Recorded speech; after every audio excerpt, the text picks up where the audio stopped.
Hey, hey, hey, hey. Good morning, good morning, good morning to you. I'm welcoming you in this morning and welcome to the Monday Morning Drive Time Show. I'm so glad to have you here with us. We're broadcasting live and in studio. We do not do ordinary, but we endeavor to bring you an extraordinary experience backed by science, efficacy, and also peer-reviewed journals and clinical journals. So we just really want to bring you something that we know is meaningful.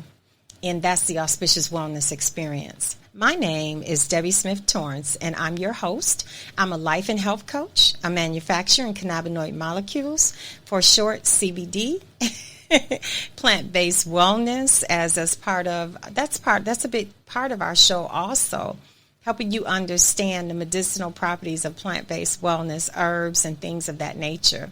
And also, I'm an IT developer. We are broadcasting live in studio on the following platforms: Apple Podcasts, Spotify Podcasts, Google Podcasts, Stitcher, iHeartRadio, Pandora, Alexa, Podcast Addict, Podchaser, Deezer, Listen Note, Podbean, Overcast, Pocket Cast, Castro, Castbox, Podbean, Spreaker, Player FM, and FFmpg. And there's some new ones popping up, and I just need to put them down.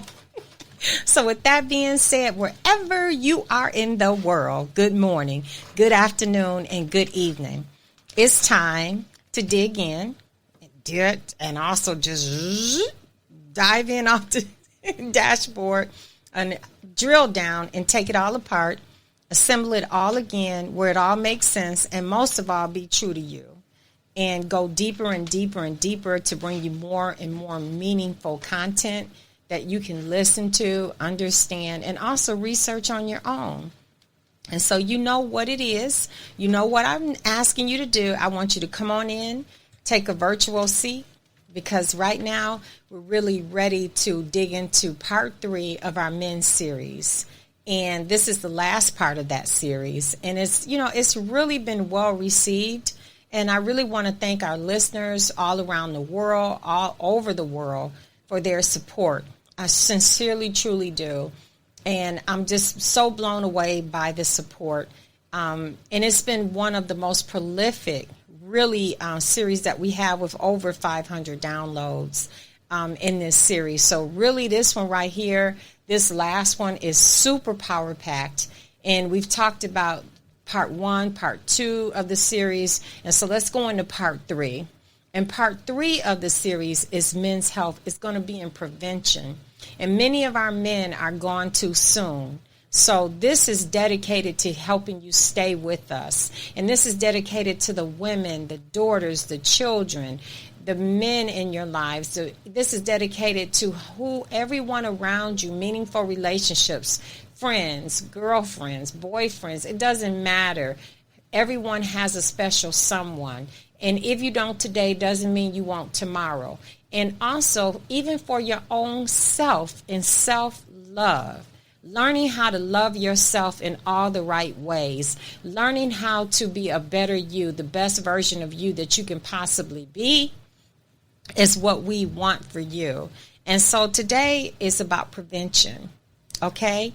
And that's where we're going to dive in and help you understand the stages of prevention. There are 3 steps to prevention, 3 different stages we're going to cover a little bit later in our segment. So we're about to get started, okay? And preventative care is given when you're symptom-free and you have no reasons to believe you might be healthy. That's step 1 of preventative care. And a lot of times people will say, well, why don't you go and get a checkup? Why don't you, make sure you're okay? It's the beginning of the year. It is the beginning of the year. And so what we did is we took it into several different areas. A lot of people will say it's the beginning of the year. I don't want to have to pay my deductible. Many people don't know that prevention and preventative services are not attached to your deductible. You can always call and ask. After you hear today's series, the last of the Men's Health series, is this part of my deductible? This is prevention and blah, blah, blah. And your doctors determine prevention. But let's help you to understand the different steps, and it's been well researched as well. So it's not like we're just telling you, okay, this is what it is. No, this is something we research. And when I looked at my monologue, it was so long, it was ridiculous, but it's here. I finished it. I kept adding to it and working on it. And I was like, no. This is what, okay. And then I keep asking myself questions. What's the question that the next person would ask? So let's talk about that. So let's go into the preventative measures. And this is something that I want you to really listen wholeheartedly. I really, really do. And preventative measures includes the measures or steps taken for prevention of diseases as opposed to disease treatment. There's two different things, okay? I'm going into the doctor's office to make sure I'm healthy, or I'm going to the doctor because I've already been diagnosed with this condition and I need some treatment. That's where preventative comes. Just listen carefully. Preventative care strategies are typically described as taking place at the primary, secondary, and to tertiary prevention levels. Okay, I know you're saying what's considered primary prevention. Primary prevention, trying to prevent yourself from getting a disease. That's what primary prevention is. You don't have a disease and you want to make sure you don't get a disease. So you want to go make sure you get your checkup. Secondary prevention is trying to detect a disease early and prevent it from getting worse. So then we have to tertiary prevention is trying to improve your quality of life and reduce the symptoms of disease you already have. Moreover, I would like to share with you in relation to what I'm speaking about today. Some of my listening audience will be women, ladies, daughters, girls. How does this impact you? I know many of you already know it will impact you, but let's go into detail. In a recent article from the Illinois Department of Health and Men's Health, they outline and we look at why is women and men's health an issue for women. Why is it? Well, for obvious reasons, because if you're in a relationship, you're married, you have a father, a son, it's going to affect you. If something happens to that father, that son, that uncle, that grandfather, it's going to affect you, that brother. Men's health issues impact everyone, including women who see their fathers, husbands, brothers, and sons suffer or die prematurely. Additionally, according to the U.S. Administration on Aging, more than half of the elderly women living in poverty were not poor before the deaths of their husbands. Why do these men die prematurely? Are more likely, let's say, why is it more likely to die younger in greater numbers of heart disease, stroke, cancer, diabetes, and many other diseases? One reason, I'll say the second reason is that a lot of times men do not take care of themselves as well as women do. Number 3, men are more likely to engage in an unhealthy behavior. Number 4, men don't seek medical attention when they need it. Number 5, men are less likely than women to adopt preventative health measures. Number 6, men are less likely to have health insurance. And number 7, men are more likely to work in dangerous occupations. So, how can women make a difference in men's health? According to the American Journal of Men's Health, more than half of premature deaths among men are preventable, along with about 60% of chronic diseases and most injuries and accidents. That's a lot, 60%. Therefore, women can learn about men's health issues and pass the information on to their loved ones. And so this is where the women come in at. It's by many of the women that were listening, many of people that were listening, I know they weren't all men. But a lot of times people want to know how does this affect my mate, my spouse, my family? How? And what can we do? What you can do is encourage men to go to the doctor when they have initial symptoms. Women may even save their lives by even listening to this, because I'm going all in today. I'm going real deep. I'm going on symptoms. I'm going on the different research done about it. I'm going all in. So, just get your pen and paper. Get you something to drink. Get you some tea. I love tea. I'm drinking tea right now as I'm broadcasting this with you. I love me a cup of hot tea for medicinal properties that it has in it, all the different flavonoids and things of that nature. I love real herbal teas. Love them. And so let's go back to our episode, though. It's not about me. It's about you all today. Okay, so let's go into one of the reasons why men need regular checkups. It's important to you, women, spouses, mates, to get your husbands and sons into the habit of regular checkups, because changes over time can be even more important than the results of the test. Did you hear that? Changes over time can be even more important than the results of the test.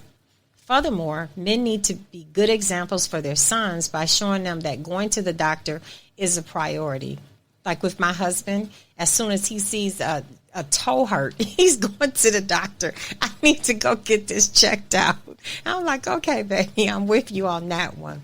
Women also should encourage men to go over family medical histories with their doctor, since many diseases have family ties. Sometimes they just have family ties, hereditary issues. So you have to go over that with your doctor, so you can leave some kind of understanding as to the family history with your children and their children and their children.